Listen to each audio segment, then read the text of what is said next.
Welcome to the Tennishackery episode number 24. We are a group of extremely passionate San Francisco Bay Area based tennis coaches slash geeks slash aficionados. This is episode 24, and today I have with me Soham. Alex and Craig could not make it, but they will be joining us on future episodes. Hey, Soham, how are you doing? Doing great. Glad to be back with another episode after the super successful episode with Mr. Jeff Greenwald. Oh yeah, that was an amazing episode, and I think a lot of our clips from that episode on Instagram, got a lot of engagement. So, and Jeff had some outstanding things to say. Uh, Definitely, for people who are watching this, would refer them back to this episode. It has a lot of nuggets for mental tennis. So, all right, let's get into this episode. Before that, let me launch into a marketing spiel. At Tennis Hackery with a Y is our social media handle. You can find us on Instagram, Facebook, X, um, and all these platforms. The video version of the podcast goes to YouTube. The audio goes to mainly Spotify, but you can pick it up from whatever podcast reading app that you have, whether it's Apple Podcast, Spotify, or anything else. Um, Again, Tennis Hackery with a Y. Our website is tennishackery.com, which is live. So, Soham, let's get into it. This is a very special episode. What are we talking about? So thanks to you actually uh, bringing this up. Yeah. You mentioned about a match, a pro match between obviously what a lot of people consider the GOAT, Novak Yeah. Djokovic, and Daniel Evans actually from Great Yes. Britain. Right. And I don't think had watched this match on TV at that time that it happened. This was in 2021. I believe this was at Monte Carlo, right? Yes. Yes. Recently concluded Monte Carlo event. So it's kind of taken us Yeah. back down memory lane a few years ago, 4 years ago. So a very interesting match. Thanks again, Tarun, for introducing me to this match. I took a look at the highlights of this match since I could not see the full match, and the intent of our episode here, episode 24, is we want to so tennis hackery as one of our goals and vision is to help our clients, whether it's juniors or adults. We want to actually help improve their tennis from fundamentals, um, fitness and mental part of their game, which is really our wholesome vision. And in order for us to do that, we get videos, match videos from our students, and we do a very data-driven analytics um, based on the data from the match, right? So, and we basically look at the story of the match. We look at a deep dive of some of the crucial points, and we also basically summarize on how our students can improve their game based on the data from the matches. So very helpful for a lot of our potential future clients, we believe. Right. um, and like Tarun says, as techies we know that data doesn't lie, right? Yep. It doesn't. It tells the most accurate story. So the intent is to do something similar, which our aim is to do the same with our future clients, students, based on the video that they send us, which you can, by the way, do on our website. So please reach out to us on our website, through our email, social media, anywhere. And we're going to take an example and go through the story of a pro match between Novak and Daniel Evans. So Tarun, take it away. Why don't you start with some of the high level points from the Oh, match? absolutely.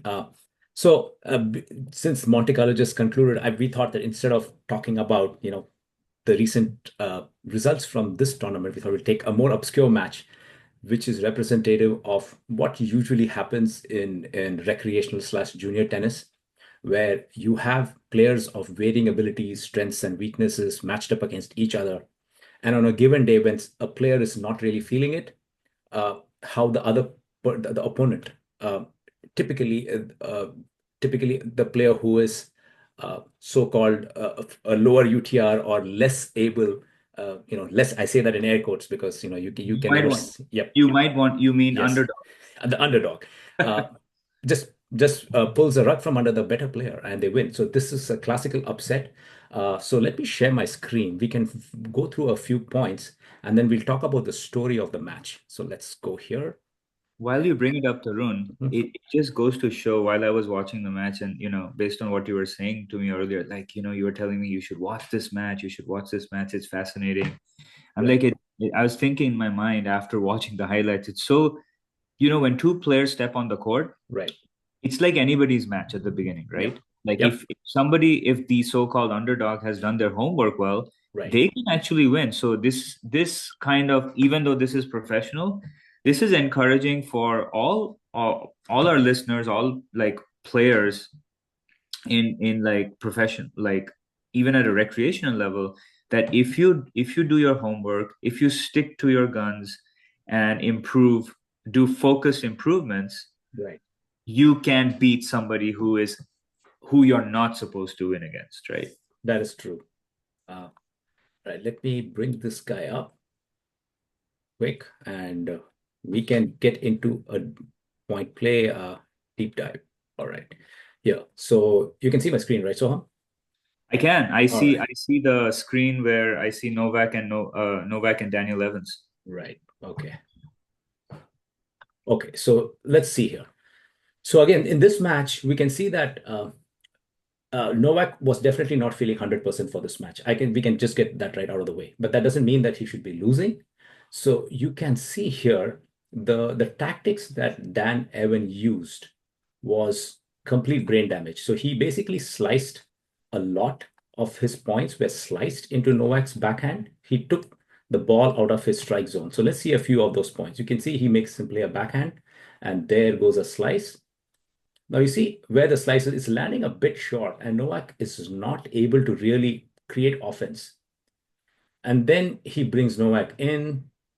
You will see in this point, Novak probably won this point with a good volley.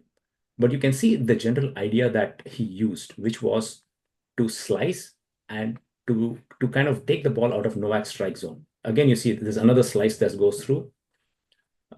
This time Novak chooses an inside in forehand. Evans goes cross court. Again, now Novak is trying to go to the forehand again, but Evans' forehand is pretty solid. He can stay. But then you see what happens again to the backhand. Again, it's a nice little floaty slice. Novak is not able to generate offense. Another slice. Again, you can see it lands short. And then he's setting up the forehand. Another slice. So here Novak played a solid backhand, but he's responding back with just slices.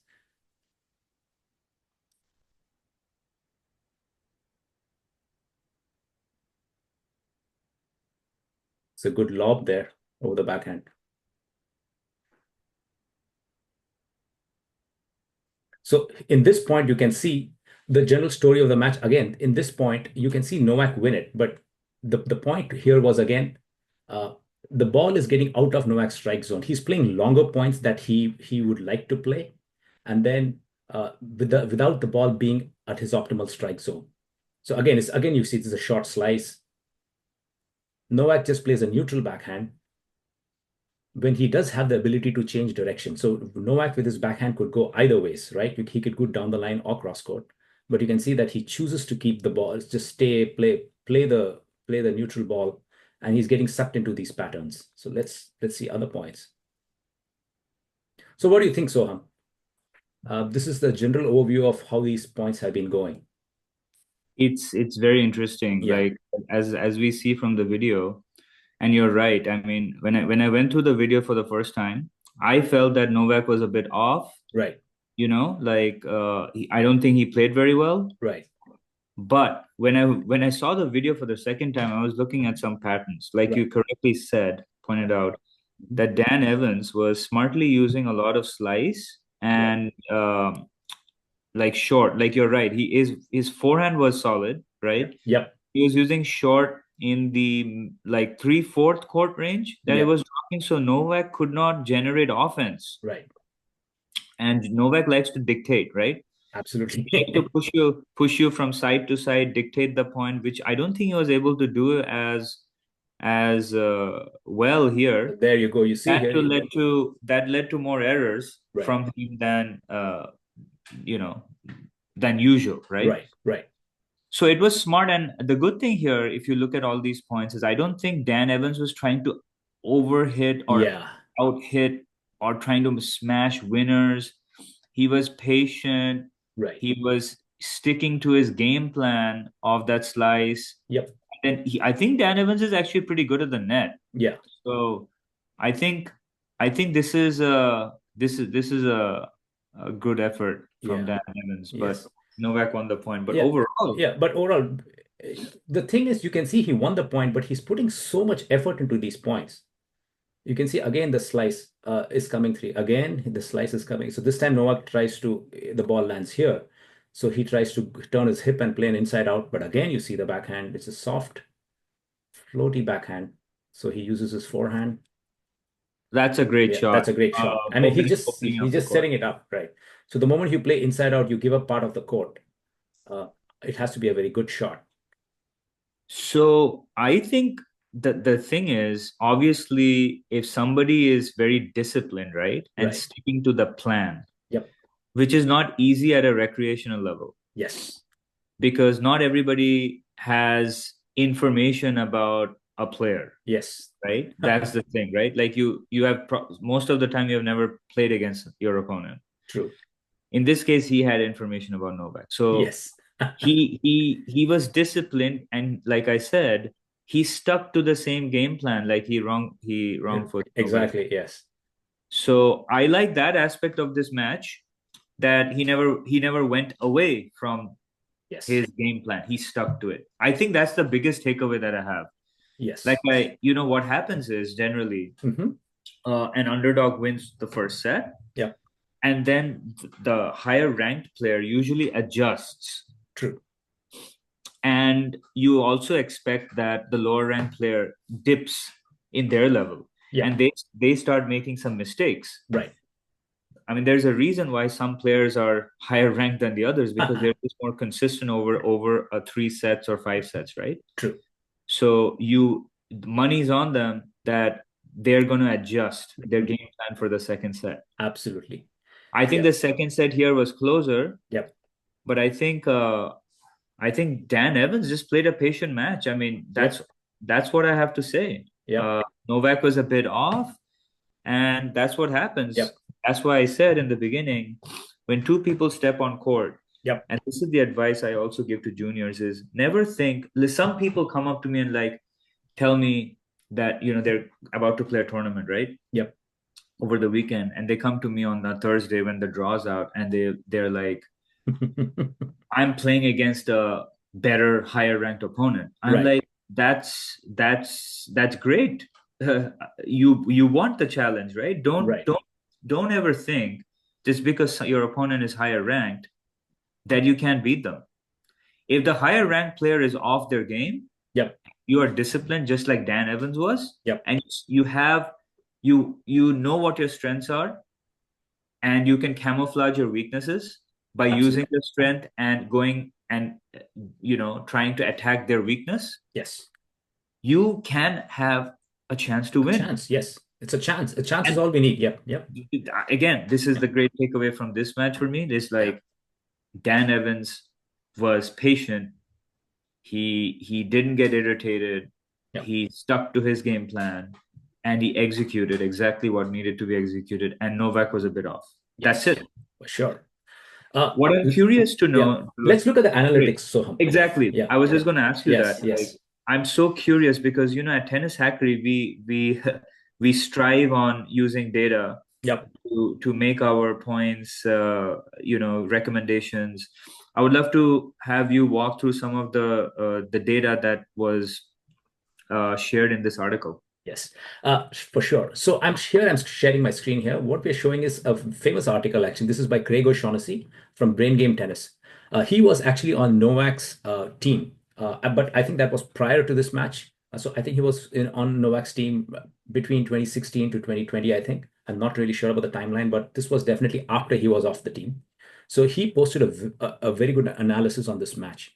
So basically, what and it basically tells a story. So how Evans dismantled Novak. That's basically the title of the article. So it shows the shot placements. So you can see here. Let's scroll down. Yeah.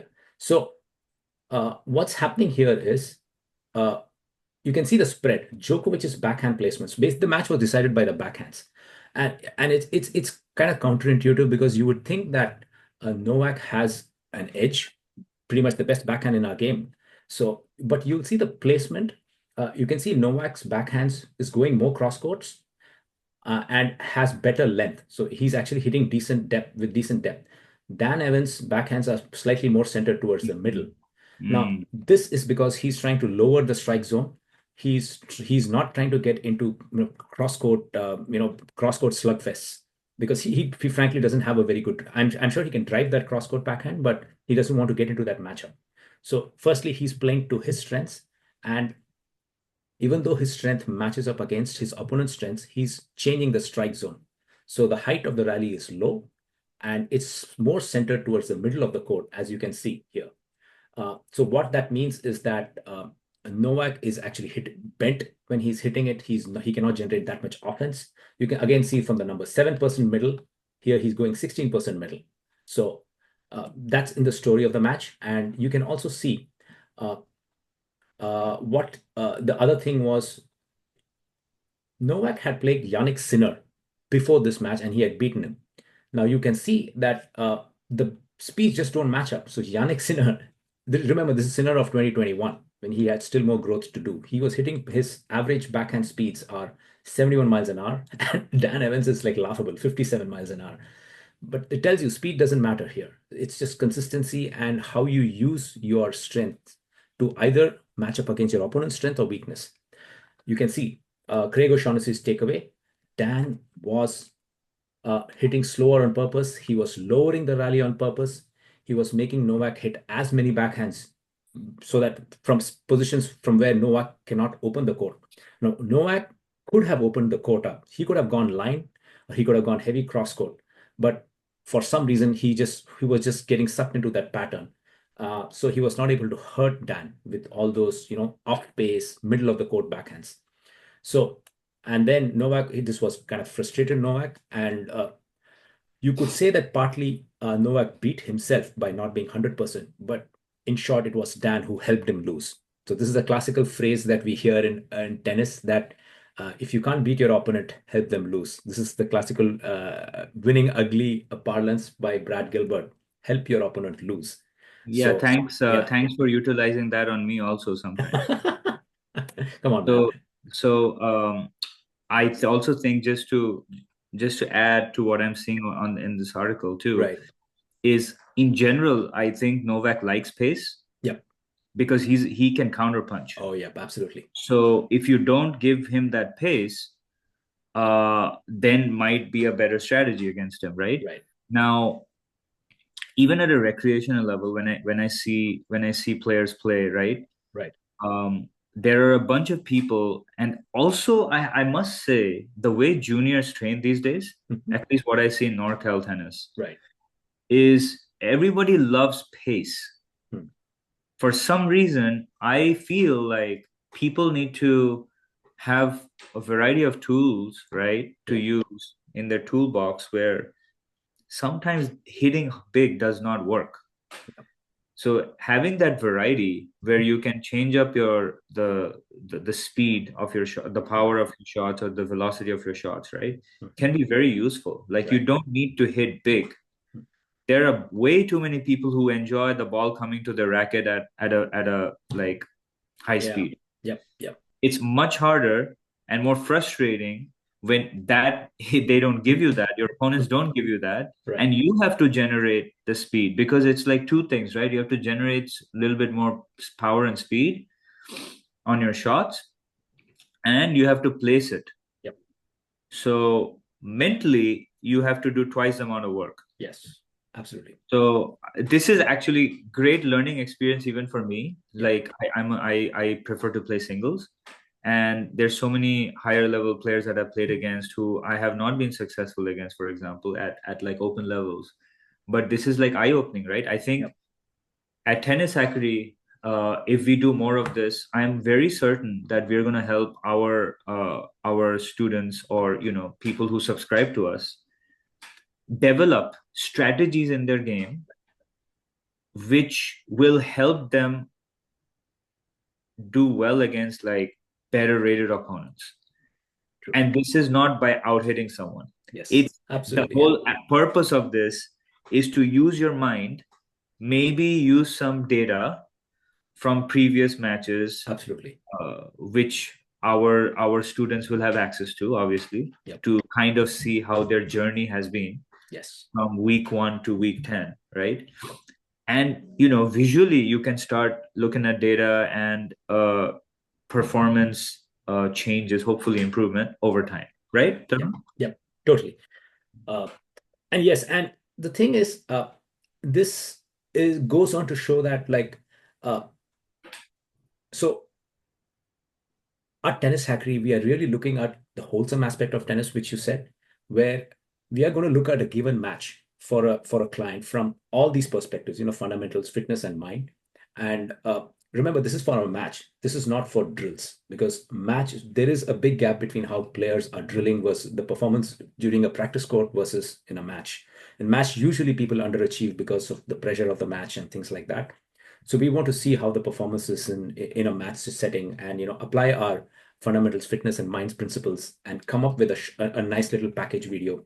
An example of which you just saw, where we walk through the point play, we walk through the statistics of the match, because and these statistics don't lie. I mean, you saw that the 16% backhands that were hit at a low strike zone by Dan Evans, that basically decided the match. That's what did the brain damage and helped Novak beat himself.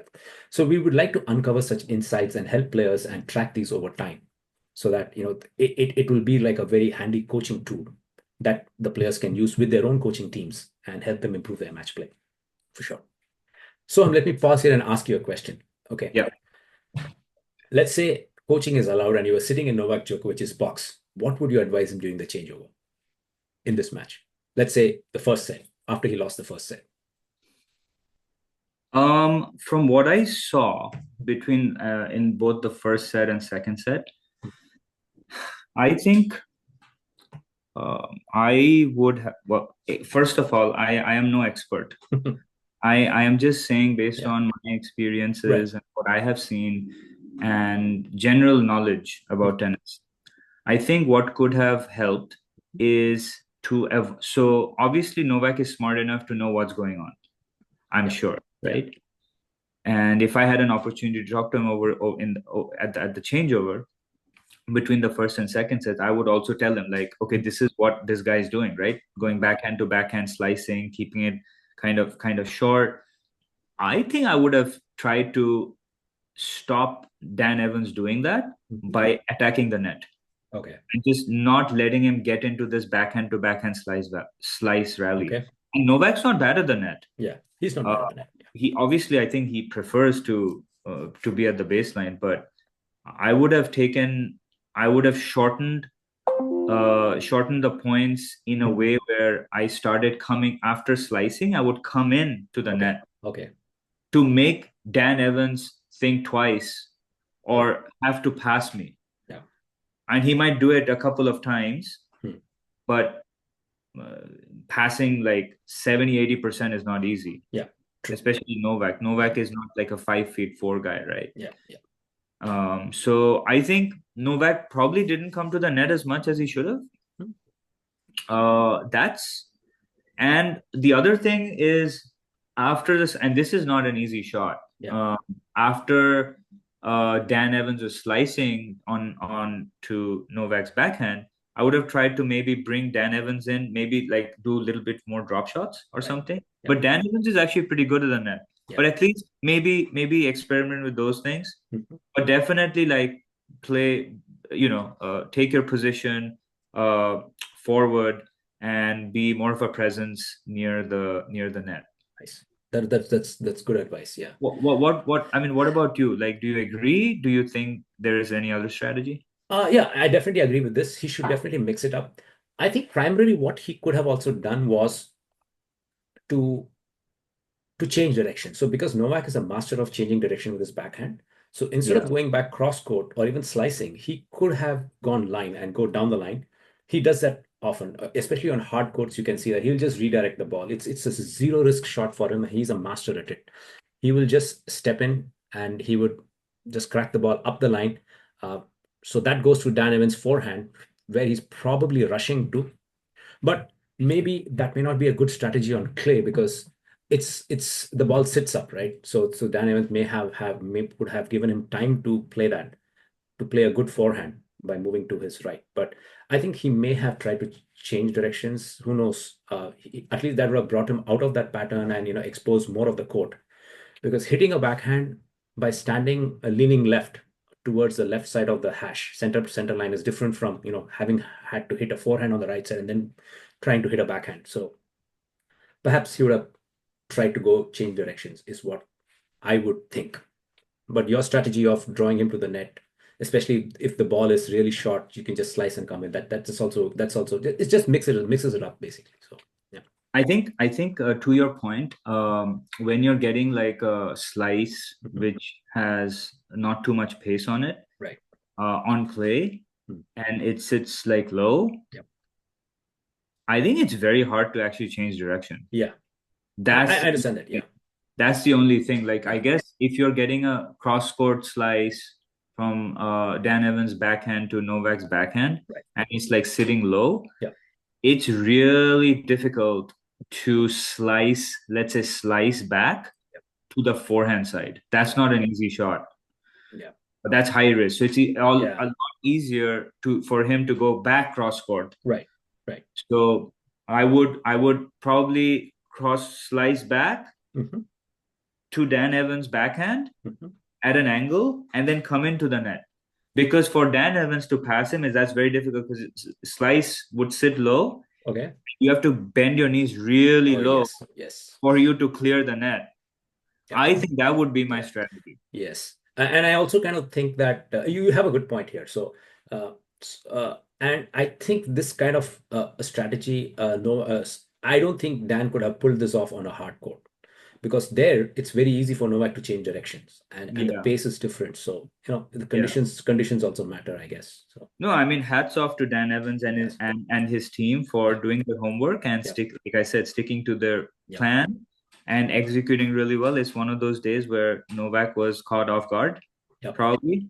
Yeah. But Totally. I honestly believe if they met again, I think Novak would win. Yeah. Yeah. Yeah. He With would win what he 9.9 out of 10. So, but this goes to show that, on the day when you sense that somebody is not up to the mark, you have to take advantage. You have to believe and you have to take advantage. Yeah. Yeah, so you should. This is a great takeaway for like a Yes. lot of players, right? Like, Right. For sure.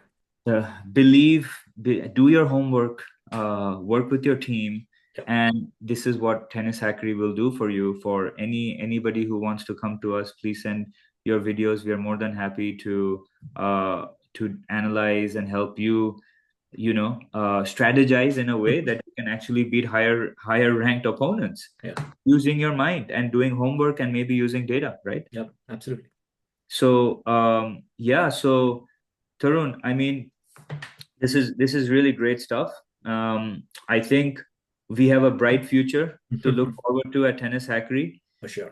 with the kind of analytics that we are planning to do for our students who subscribe to us, who Yeah. send in their videos, and we're really really excited because we have some expert coaches like Craig and Alex Yes.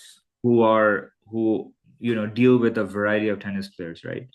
And honestly, for even for me, and I'm sure for you, Tarun, who haven't played pro, we are rec players.